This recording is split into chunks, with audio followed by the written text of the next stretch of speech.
la causa a partir de ahora la llevan los dos, tanto Natalia Araya por los padres como Sebastián Feudal por la PDH. Y en esa forma fuimos notificados hoy de esta resolución y la detención de Pintos. Bueno, una buena noticia obviamente que pone contentos a la familia, porque es lo que ellos venían anunciando, ¿no? Desde la primera resolución de la Cámara Federal, que ellos solicitaban que ojalá pudiera estar preso Pintos, que no había sucedido hasta el momento. Sí, hoy está, a partir de la mañana está preso, esperemos que lo sea hasta el juicio y que después sea condenado, como de acuerdo a las pruebas que tenemos.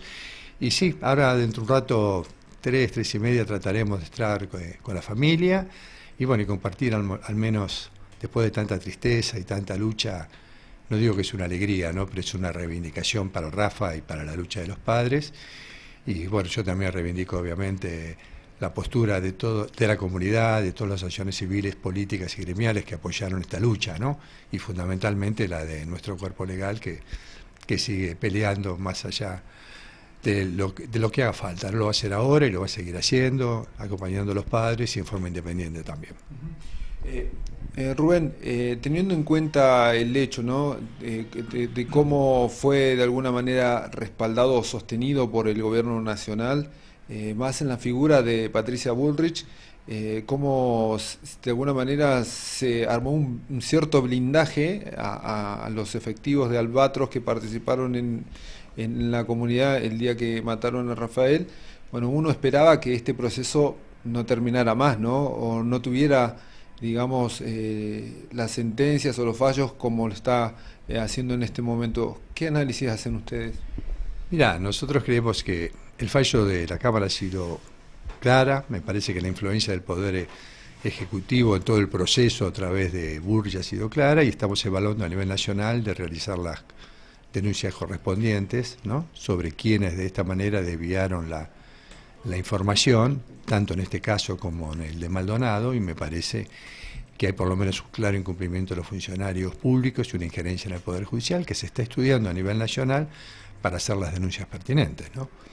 Así que me parece que esto es una esperanza, ¿no? Que espero que se ratifique, como lo decía el otro día, esta situación, ¿no?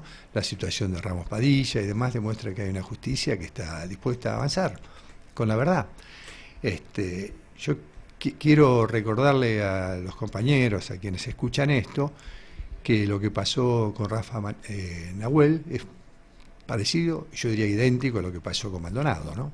Se hace un procedimiento que debían cuidar el lugar, no solamente entran, sino que los persiguen y los matan y lo asesinan a Rafael. En el caso de Maldonado pasó lo mismo. Eran 8 compañeros que estaban controlando la ruta y la orden fue desarrojar la ruta. Al otro día organizan toda una persecución, entran a la LOF, hacen los daños que hacen y culmina con la muerte de Maldonado, ¿no? O sea que también una orden que excede la orden judicial termina de la misma forma que Rafa. Me parece que es una metodología que condenamos y debemos extirpar de nuestra sociedad democrática, ¿no?